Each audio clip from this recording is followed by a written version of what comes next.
thank you for coming. Dean Bassett, you are such a great example. You rode your bicycle today, even with the threat of a little bit of rain. See, it can be done, everybody. Very good. And Dr. Brown, we're saving you the hot seat here. So I am delighted to be hosting this conversation today.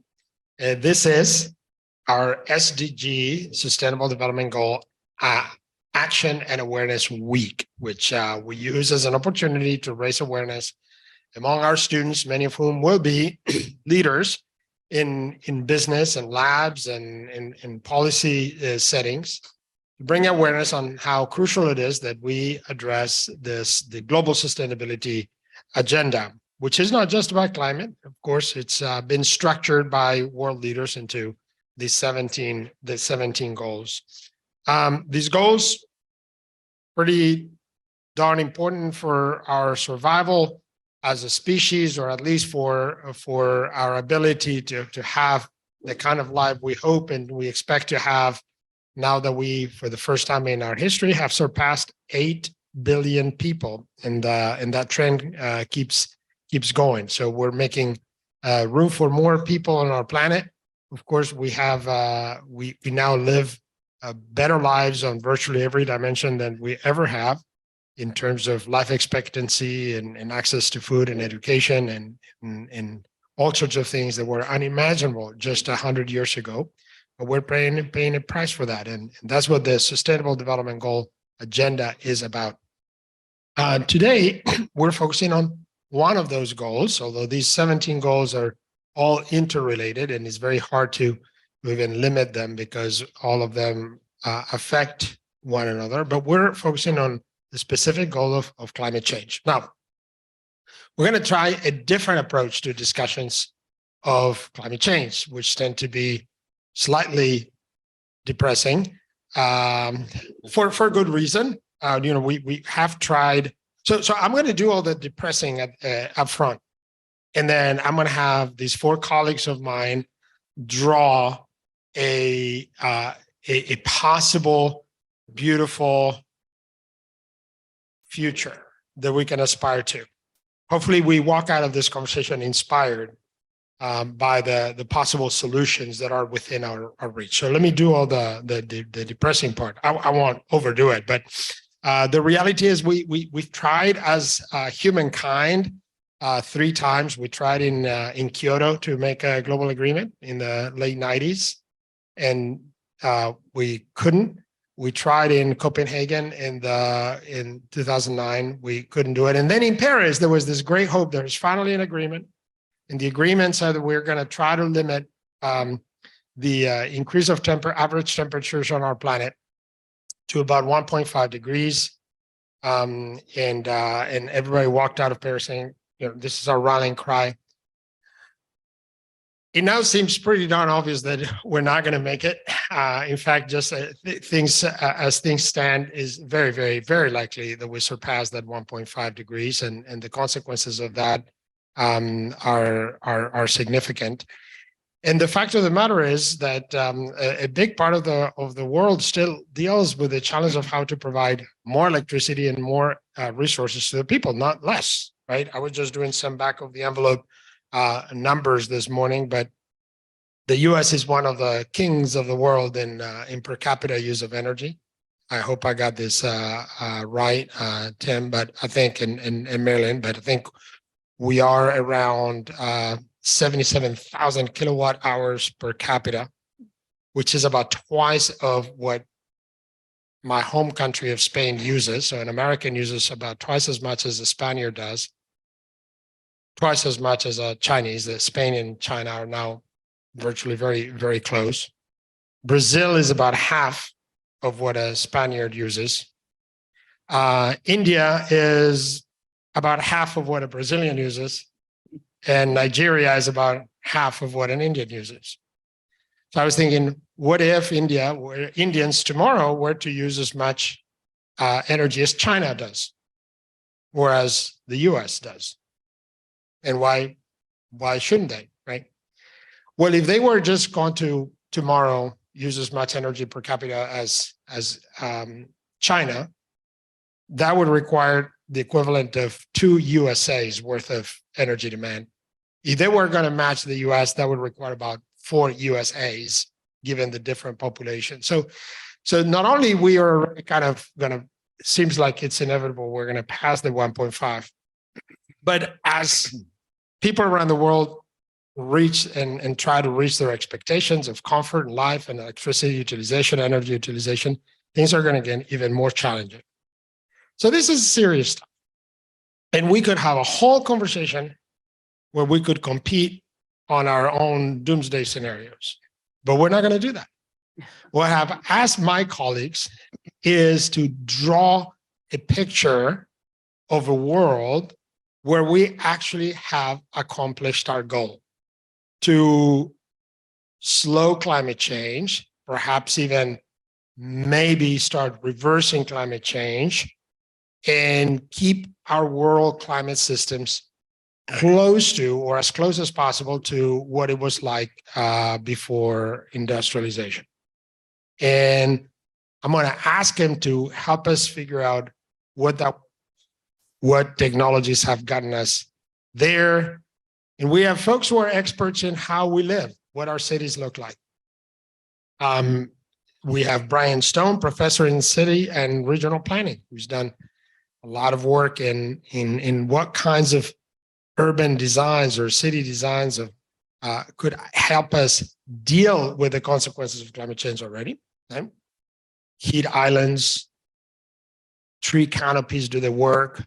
Where would you plant the trees if you were to plant trees? How do you design cities? Denser, less dense? We'll hear about that. We have Andre Kalman from the Schiller College, who's an expert in how businesses operate. He's been doing work in, for example, reverse logistics, how companies that manufacture and sell consumer products can recycle them, which is kind of hard when these iPhones and iPads get obsolescent very quickly. So it's easier said than done, but how do you do that? He's trying to figure out. So you help us figure out how businesses are now thriving in this new world. Tim Lewin, who is actually National Academy of Engineering member, as is Dr. Brown, and he's the head of our Strategic Energy Institute, and he's an expert on how to burn stuff. I always joke he's a combustion expert. He's been trying to figure out how to improve combustion. He's an expert in fuels and energy systems in general. So how do we power this world that we're hoping to be able to build? And Marion Brown, who's been documenting why it is so hard to unlock the systems we currently have, why markets have so far failed to solve this issue, what kinds of, so she's going to try to help us figure out what that world looks like in terms of our policies. How do we govern ourselves? How to make those decisions?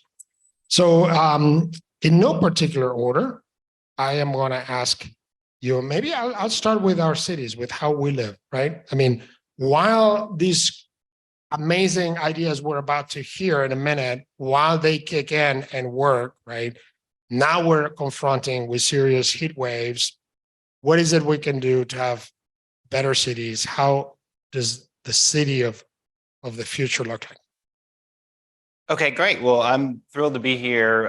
Thank you for including me. And this is it is somewhat of a novel discussion. So I'm going to play by the rules and keep it positive. But also just start with noting that, you know, the scale of the response, what we do in cities to manage these issues is going to have to be tethered to the magnitude of the change, right? And so, you know, you're referencing 1.5 degrees. We're certainly going to get to 1.5 degrees. So if we can start to pick the curve after that, then that's a tremendous victory for us. But even so, that's a lot of additional energy we need to deal with. In cities, that energy is amplified, right? So we have the global greenhouse effect that's creating a warming effect globally. Cities amplify that and magnify that. And so cities are really effective reservoirs for heat energy. Okay, and so heat is going to be kind of the principal universal challenge we confront. We have many challenges, but heat is universal in all cities. It will be a tremendous challenge for us. So one of the aspects of this that's interesting about heat is it doesn't respond to our conventional approaches to dealing with environmental management in general. We can't drain the city of heat the way we drain it of stormwater. And so what that means is our centralized kind of large scale public works systems, wastewater treatment, landfills, doesn't really work for heat. And so what does work for heat, and we find many things do work for heat, is, to borrow from a recent movie, kind of everything, everywhere, all the time. We have to respond to heat by thinking about every building, every rooftop, every road, every parking lot, and whether those materials need to be resurfaced, shaded, or removed. And the removal piece may be the most interesting, and it's something that, this campus is a really interesting example of. When I first started teaching here a long time ago now, I used to park in front of the College of Design in a surface parking lot. That parking lot is gone. There's a large, interesting sculpture there now. And so, we have been removing parking and creating green space now for 20 years. And it really has a tremendous effect. And so we do know that something as simple as green space, planting trees, is remarkably effective at cooling down cities. One of the things that needs to change is the way we've gone about our tree canopy in a city like Atlanta, where we have a pretty extensive tree canopy, is we focus on trees more as ornamentation than as infrastructure. And so to focus on trees as infrastructure, we need to put them in places where they are harder and more expensive to plant, along streets, within parking lots, on buildings, on overpasses, over interstates. And we need to be prepared to annually maintain that canopy, expand the canopy, and replace it. Trees as infrastructure will be blown down by storms. They will succumb to disease. We can't just plant trees and walk away. And so that means rather than spending more on potholes than on tree planting and maintenance, which is the case today, we're going to have to really invest in trees the way we invest in stormwater infrastructure. And so that will be a big part, just making, cities can be made more resilient by making them more beautiful. And so, this is a positive aspect for us, but it will look different than it does today as far as just one strategy of extensive greening. Brian, let me ask you one more. So in reading your work, I'm confused, and you're about to resolve this confusion. Okay, great. So on one hand, you're saying cities act as heat islands. I read some of your work where concrete and asphalt, first of all, it has water runoff that lowers their role in cooling the city through evaporation. Yep. They absorb heat. They then change the morphology of the terrain and change winds. And so, and yet on the other hand, you're saying densely populated cities are going to be a much better arrangement to deal with this than sparsely populated suburbs. Help me put those things together. Yeah, it's a great question. And so part of there's one question about, if you took Manhattan or you took New York and you spread it out over many more hundreds and thousands of square miles, would you create a cooling effect in downtown Manhattan? If you reduce the density but spread it out, would you reduce the cooling effect? The answer is no, you actually wouldn't. And so just the mass of infrastructure across a region has the meteorological effect of concentrating heat, drawing it downtown where it rises up, but it contributes greatly to warming. And so, if we could just wave a wand and spread out dense cities, we probably wouldn't cool the region because there'd be so much additional deforestation development, all the road networks. You're talking about the energy consumption per capita, the amount of infrastructure per capita to sustain low density development is very high as well. And so that doesn't tend to be a useful solution for us. It's kind of a moot point of this question because we don't really have the option moving forward to flatten and spread our cities, because we are growing as a product is just we're growing, but we're growing because of the large movement internally in the country, not to mention folks that want to come from outside the country, but internally, we are already seeing a signal of climate-driven migration. And Atlanta is very well positioned to receive a large influx of that migration.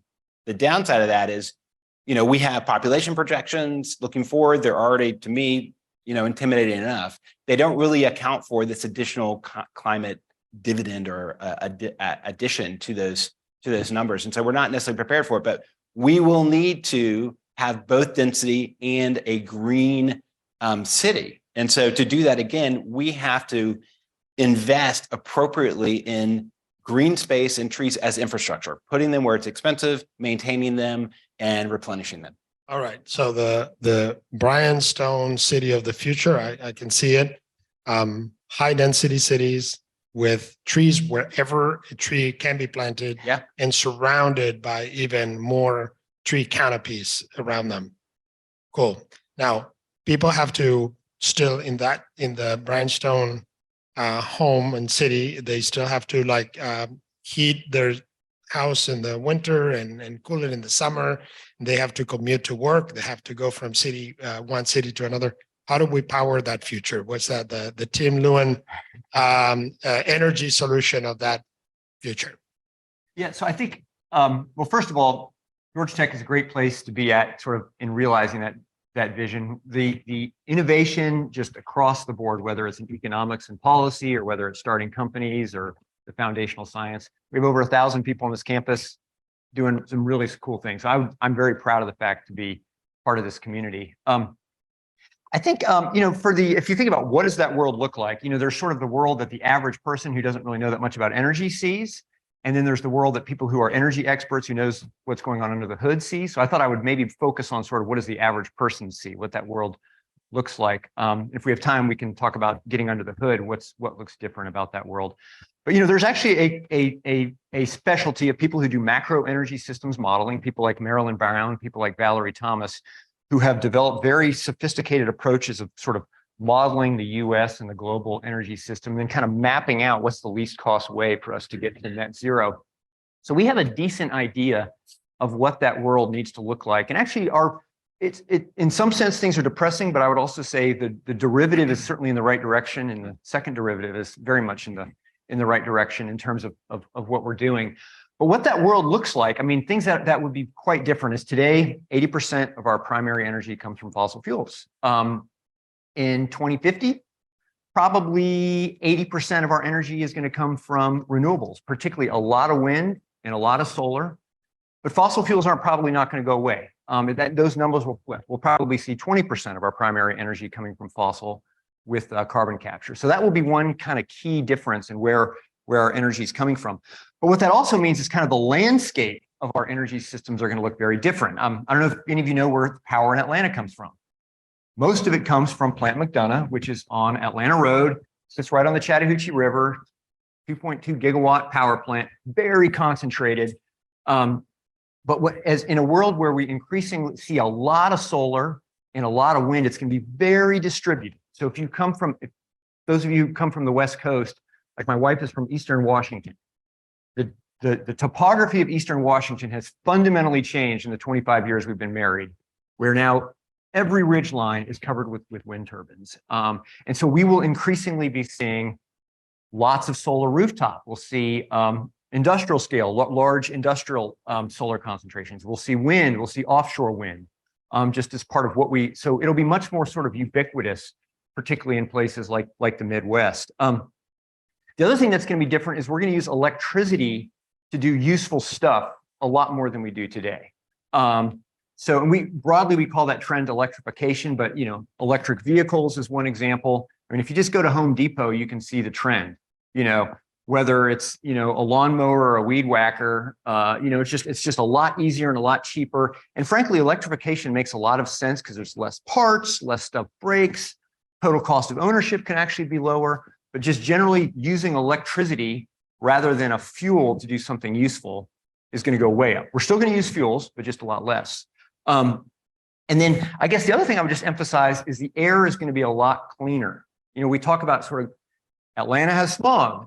We have air quality issues. You think about certain big urban centers in the world. Those are largely due to, well, almost exclusively due to combustion of fossil fuels.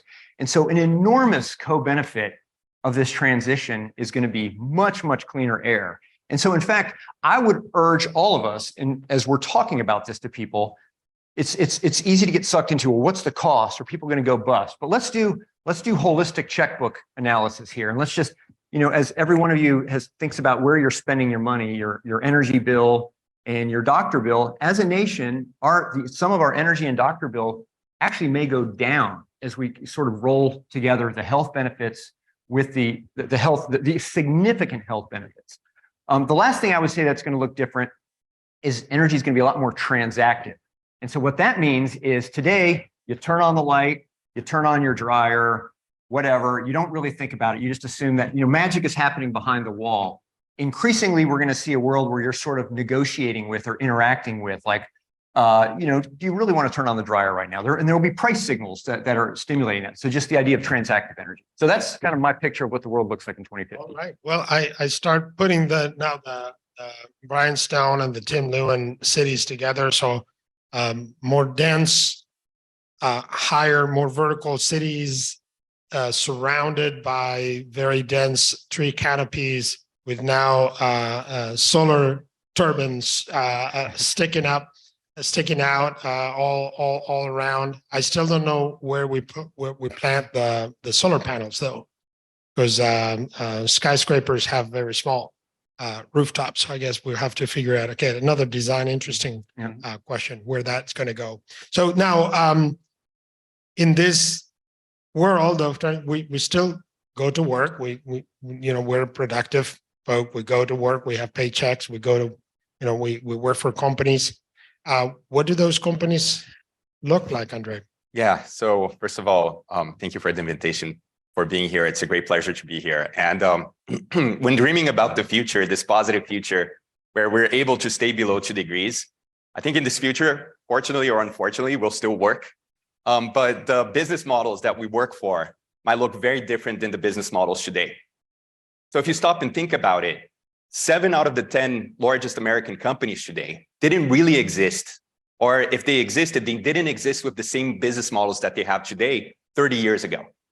So there's no reason to expect that in 30 years, we're going to see the same business models, the same companies, the companies that dominate the economy will have business models that are very different than the business models from today. And if we're able to stay below 2 degrees, these business models will have, what I argue, cracked the most difficult problem that we have in business today, which is the ability to align profits and social and environmental sustainability. This next generation of business models, the winners of the future economy, will be businesses that are able to simultaneously grow their bottom line and their social and environmental impact. And the economy, the workplace of the future will look quite different because we'll have customers that demand a much more personal relationship with their companies, more visibility into the impacts that their companies have. We'll have governments that are much more cognizant and have a lot more data on the impact of different economic systems. We'll have investors that are demanding to know what is the impact, what is the exposure to climate risk, for example, of companies. We'll have also supply chains that look different than the supply chains from today. Supply chains that have a lot more data, have a lot more traceability, have a lot more circularity, which I'm sure is something that Marilyn will mention as well. So really, companies that succeed, the workplace of the future will be dominated by these companies that are able to navigate the sustainability transformation. And the sustainability transformation, and we talk a lot about digital transformation, right? This is what's happening in today's economy. Companies that are changing their business models, changing their value chains, using data, using digital technology, using things like AI. In the future where we're below 2 degrees Celsius, in the cities that are dense, that are full of renewable energy, will really be these business models that have gone through the sustainability transformation, which is really this ability to align profits and impact. So, and more concretely, give us some promising practices. You've spent time analyzing reverse logistics, for example. Is that, and what are like maybe 2, 3 of these sort of business practices that you will think that you foresee becoming commonplace in that company of the future? Yeah. So one is just traceability and visibility. of value of products. So right now, most companies have little visibility into their supply chains beyond a direct supplier. Most companies do not know who their suppliers is. So companies that are able to increase this visibility, that are able to trace products, that's a precondition in order to be able to navigate this sustainable transformation. So more visibility, more coordination between supply chains. The second one that I would say is circularity. Companies that are able to not just minimize their use of material, but maximize the recapture of value of products at the end of their use. So that would be another big idea. And the third is decarbonization. I would say companies that are able to measure their impact, their carbon emissions, not just within a company, but throughout their extended supply chains, and then successfully navigate this transition into a low carbon economy. Thank you.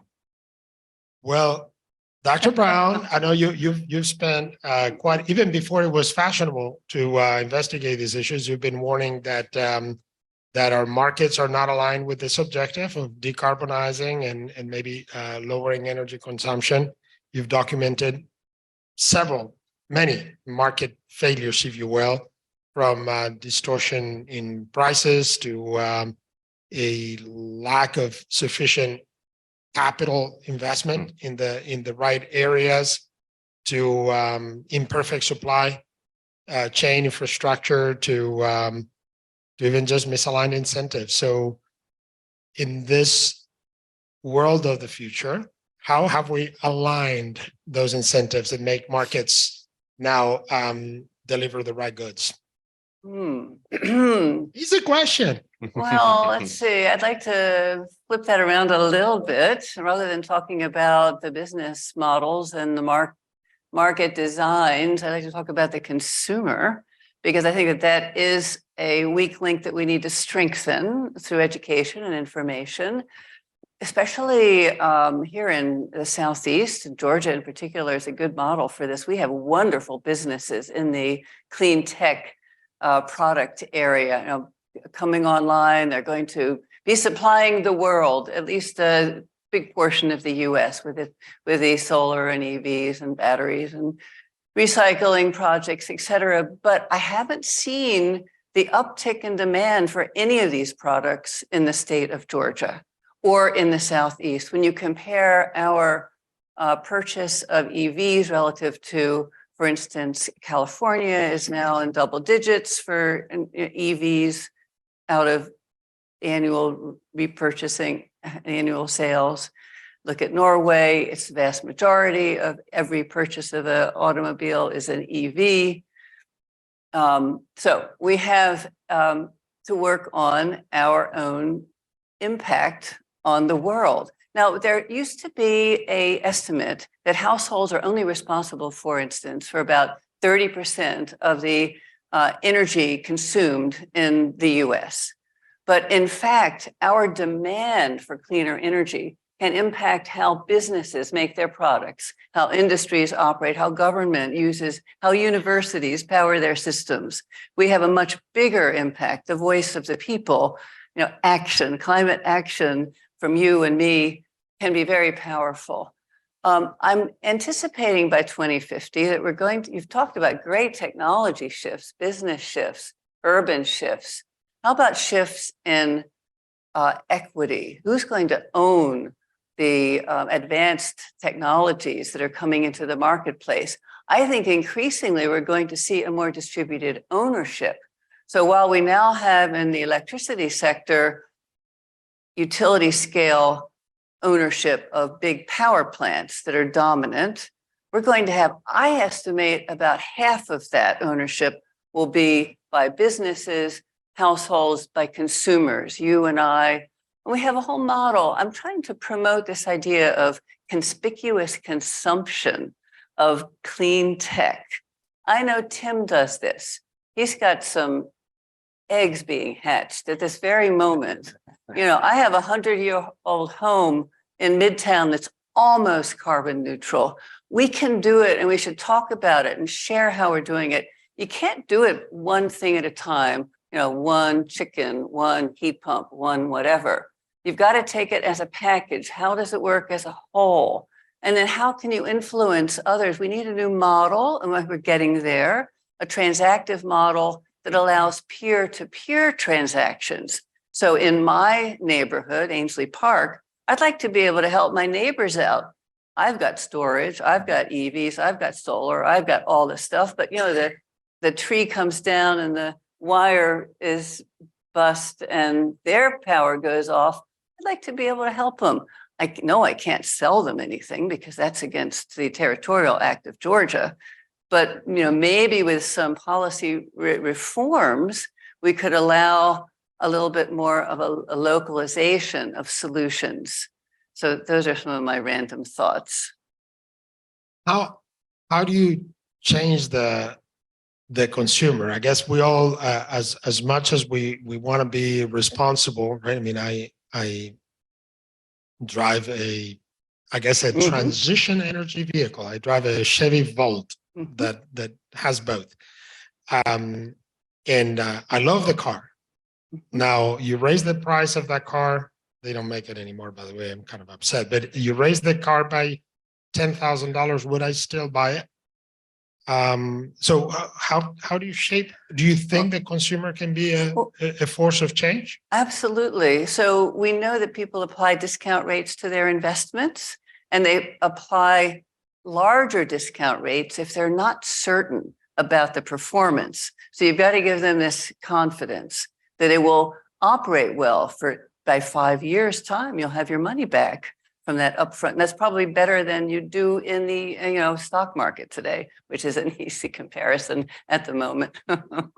But I do think too, one thing we are doing, and Georgia Tech is doing very well at this. We're providing tools for the state of Georgia to inform people about what the area they live in is, how well it's doing, how their city is doing compared to their neighboring cities. So we're working on persuasion through analytics. Can I add to that? I think, an important piece of this too is just like, if I can just bring up finance, the importance of finance is that there's just a fundamental difference. If you think about renewable technologies versus current way of doing business, current way of doing business is you put a smaller amount of money down up front, but then you pay, like if it's a car, you pay a significant amount for maintenance, for gasoline, whether, if it's light bulbs, you go to Home Depot and you can buy the expensive light bulbs or the cheap light bulbs. If you buy the cheap light bulbs, it's less money down, but you pay more. As we think about decarbonization, everything across the board, you put more money down up front and you make it up later. And so just the importance of finance to help consumers, it's so critical, whether it's buying a more efficient furnace, whether it's putting insulation in your house, even wind and solar. You pay for a wind and solar farm, and then there's a little bit of O&M costs, but basically it's making power essentially for free for the next decades. A gas power plant, super cheap to put in today, but you're paying for natural gas. So just a totally different cost model. Andre, would that be part of that future in Yeah. terms of how we finance and even the notion of ownership? Exactly. And I think servicization, for example, and different ways of decoupling delivery from value from asset ownership will be a big part of this sustainability transition to more sustainable business models. I just like to emphasize that I totally agree with what Marilyn was saying. If consumers decided today, if we all decided that we will never buy a chocolate bar again, unless we're 100% sure that that chocolate bar does not have child labor and does not contribute to climate change, these companies would probably change their business models within a year, right? So customer behavior changes is incredibly important. We can't count only on that. We haven't been seeing in the data, especially around here, a significant change in this customer behavior. That's why we'll need to see these changes in the way that we deliver value to customers. I think, again, the way to deal with climate change from a business point of view is to figure out how can we deliver more value for customers at a lower environmental and social impact, right? This will require different strategies. An example in EVs is Tesla, right? The moment that Tesla goes out and makes electric vehicles sexy and interesting and fun, that changes customer perceptions, right? They skip the dealership. They go directly to customer. They develop this relationship. And that's, so these new business models, new ways of delivering value, I think that's the big challenge that our students will need to face today in order to build, again, these next unicorns, these next big business models that will help us navigate climate change. Brian, I know you study cities more than buildings, but of course, cities are made of buildings. How much of this city of the future relies on a different sort of layout of the city, and how much of it relies on a different type of construction, or is it in all of the above? What would that building of the future look like? I think it's mostly a different layout. And so there is a bit of a tension here that we haven't addressed yet between Brian World and Tim World. And that tension is, of course, we have to electrify, and that will bring us tremendous benefits in terms of reducing emissions. But it's not so simple that we can just all swap over to EVs, because we will need a huge amount of land area, particularly given that we are growing, for adaptation, whether it's heat, whether it's flooding, whether it's dealing with wildfires in other parts of the country. We need space for adaptive infrastructure. Some of that space is going to have to come from the majority of our cities that is occupied by vehicle storage and use.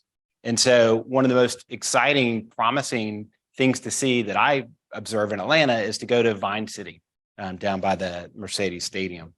And they've put in our first green street there. So Joseph E. Boone Boulevard, right by our probably 5th floodable park. Atlanta is a global leader in floodable parks. You guys have been historic 4th Ward Park, you've seen that. The new Rodney Cook Senior Peace Park in Vine City is part of that.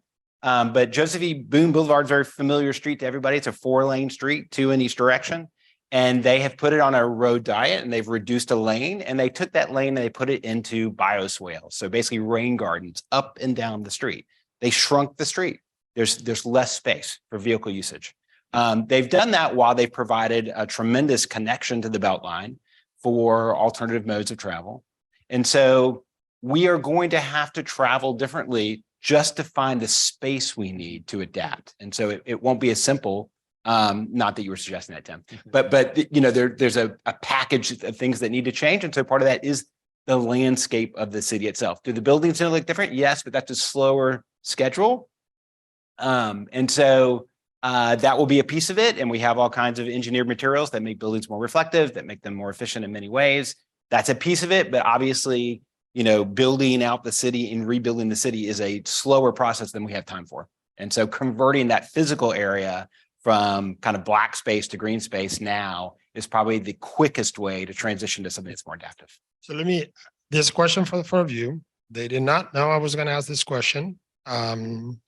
But this is the Georgia Tech commercial of 2050. We look back, and this is what Georgia Tech did to make that future possible, right? And I have my own list of examples of things we've already done. Probably one of the biggest transformations in our city, the Beltline, right? The product of one of our graduates, and how it has encouraged higher density, more walkability, has had a whole series of impact.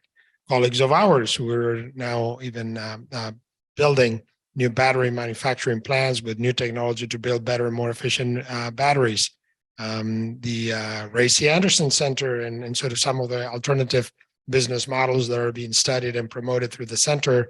Projects like Drawdown Georgia. I mean, all of you are involved. But if you can think forward, based on either things that Georgia Tech does already, what would be some very cool contributions that Georgia Tech will have made to building that world?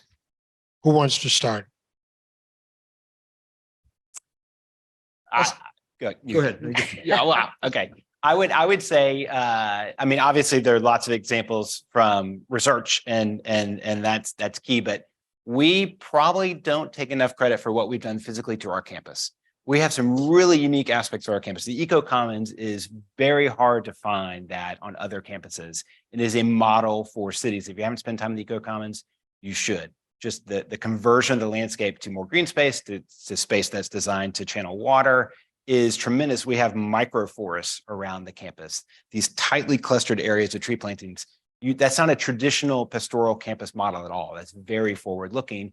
And we have a nursery for trees along 10th Street. Like, that is very unusual. So there are many things physically that are happening in our own plant that are very much a model for where we need to go. So just one example. I would give. No, I love it. So Georgia Tech has become, in a way, a We're- model modern city. in We're on our itself. way. Yeah, we're on Got our it. way. You Yeah. know? No, but I mean, I'm saying in 2050, Yes, we are that absolutely. model. A physical model. I mean, got it. Yeah. Awesome. Yep. Love it. Who's next? I Andre? can share my dream and Okay, what, please go ahead. Georgia- so what Georgia Tech has done. So I think in 2050, when we look back, we'll see Georgia Tech really fulfill its destiny of becoming the brain and the heart of what is the largest ecosystem in the US of social and environmental impact startups. I think we have the ability of investing in our most important resource, which is our students. And we have transformed Georgia Tech into this playground of experimentation and development of new technology, of new business models, in a way that we really create the support for our students to understand and view that they're agents of change in the systems that they're inserted in. And they can actually drive change in our country, in our communities, in their own lives. So I think that would be success. Oh, see, you're delivering. We wanted to be pumped today. You're delivering. What else has I Georgia would Tech done? maybe I'll emphasize kind of cultural attributes of Georgia Tech, not widgets, but, as an institute of technology, chock full of scientists and engineers, it's kind of easy for us to treat this as really ultimately a science and technology problem, but it's not, right? This is fundamentally an issue, a social issue of how we organize our society and just basic decisions like that we make. And so I think what Georgia Tech is very much, I'm excited to see the progress that's being made and seeing, people like Julia and Aaron, really promoting the tied at the hip integration of our deep sort of traditional S&T expertise with broader social issues, that's economics, that's policy, that's integration of equity. And those are all going to be absolutely critical. And I'm excited by, again, kind of where I see Georgia Tech heading in that space, because if we just treat this as we just need this widget, we're going to fundamentally miss a key aspect of the issue. Give us, you're the I think the only College of Engineering faculty. Give us a couple of widgets. We need widgets. So did we make carbon capture work finally? Yeah, I Is that think a big- it's not not a silver bullet. What do you say? It's a silver buckshot. But I think, so basically we got to keep bringing down the cost of solar. We've got to solve the supply chain issue of critical minerals. We're moving from a world where we're limited in fossil fuels, and that sets prices, to a world where all the minerals that are associated with making solar panels or making cars or making the batteries for electrification go. That's critical. And just generally all the things, let's say power electronics, just stuff that's associated with making electricity do something useful. Those are all the widgets. And no pressure, Marilyn, but you're last. And by the way, it's very interesting about Marilyn. She's of course she's an Ivan Island professor. She's deep into the social sciences, but she's a member of the National Academy of Engineering and Science. So talk about multidisciplinary thinking. What have we contributed? 2050, what's our point of pride? Okay, can I start with a widget? So, I talked about distributed solutions, and I'm so endeared to the idea that we could do so much in our own buildings, including collecting that carbon in those HVAC, new efficient heat pump systems, taking advantage of the differential pressures, collecting that CO2, moving it all over to the ag pod that's in the neighborhood to try to fill that food desert. All one system, and not bringing in those the rail cars and new boxes to collect our CO2 in. I think that's so untasteful and not very fashionable. We can do it better. Build it into the equipment we already have in our buildings, right? Okay. So my vision of 2050 is that we'll have even more students that have gone through sustainability and business education, sustainable engineering and policy in places of influence in government. We already do, and we will have more. We have our Masters of Sustainable Energy and Environmental Management churning out 35 students now on an annual basis, and are really smart PhDs, and they are everywhere. name a federal agency, I can give you a student that's there in policy all over the state of Georgia. But that's just the beginning, because by 2050, they'll be multiplied many times fold. And they'll be sensitive to equity. And that's one of the things we could have probably talked more about. One of the things that the Conference of Parties 27 in Sharm el-Sheikh did was to create a reparations fund, recognizing the source of the problem doesn't match the location of the damages done, right? So developed world helping the developing world deal with the climate problem. We need to help and repair what we've done in the city of Atlanta and elsewhere, for instance, throwing highways through neighborhoods. And there's a plan for that. We have the Stitch project, right? Stitching together communities. And our students are learning all about that, the equity issues, how to address them. So I'm very hopeful. All right, one last sort of closing question, also a surprise question. That should be a piece of cake for you guys. Obviously, some of us may not be doing what we're doing today, or may not even be around by then. So what's your message to a current undergraduate or graduate student who can sort of take the baton just back to the infamous Graduate, the movie, the scene, plastics? What's your advice? What's your advice? What should you make sure either you seek out as a student in terms of your own training or in terms of career? That's a short piece of advice to students. We have to start again. Yep. Maybe this is the not the ideal setting for this, but we are seeing a great surgence of interest in STEM education, and this is one of the repositories and an excellent one for that. But that won't be enough.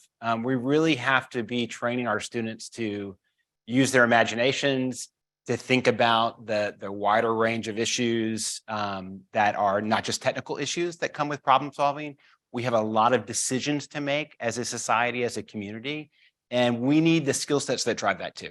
And so I guess I'm giving a bit of a plug to the humanities and to these other fields that are critically important. We do it well at Tech. We provide both of those options, and I think we need to continue to encourage our students to pursue that along with their technical training.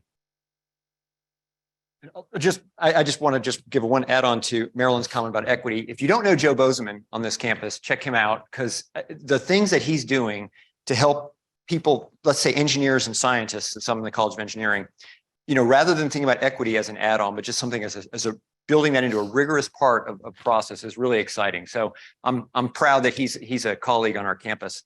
I think, I was actually just chatting with a bunch of sixth graders about this exact question. I think I'm going to give the exact same answer, which is that working in this field satisfies two really cool problems for, what do you want to do with your life? One is it's really important, really consequential, really matters. It's going to make a huge difference in the quality of life for billions of people. A, but B, it's a super fun job. I love my job. I mean, working on these problems are fascinating, just fascinating problems. And so it's just like, you can have a fun job that matters. Bam. In terms of advice, I would say if you're in a business school and a liberal arts college, take classes in engineering, try to learn a little bit about the technology and vice versa as well. I think if you're thinking about having an impact in the systems that you're in, and again, the future is ours to create, not to predict. So you need to make this transition. So I would say, try to take courses in design thinking, try to take courses that help you become a better problem framer. Right. So this is a key skill that I see a lot of managers, even top management, missing. Most of our students are incredibly good at solving problems, but learning how to frame problems is a skill that we really need. And that will be key to think about this energy transition, about building the future. The other one is, while you're an undergrad or while you're a graduate student, take risks. This is one of the last times in your career that you'll be able to take risks, let it be taking a course, thinking about a startup, joining that club, some sort of decarbonization club, thinking about joining a social movement, will be one of the last times in your lives that you'll be able to take big risks without the downside of these risks. And that is something that will help you find what you want to do, what impact you want to have. So again, problem solving, thinking about taking risks, and also learning a little bit about the technologies that will take us through this energy transition. Dr. Brown, you have the closing word. All right, great. Well, something I learned from the various careers I've had is that you need to build a collaborative, collegial set of support and infrastructure of support from your colleagues, from your students. Here in the school at Georgia Tech, you have the opportunity to build a tight network of colleagues and friends that you can have for the rest of your life. Wherever you go to work, do the same thing. Reach out and build a diverse group of support of people that can come to your assistance and that can help you be much more powerful because they're all backing you. Well, please join me in thanking this fabulous, fabulous panel, and I hope you leave as pumped as I will from this conversation. Thank you all so very much. Thank you.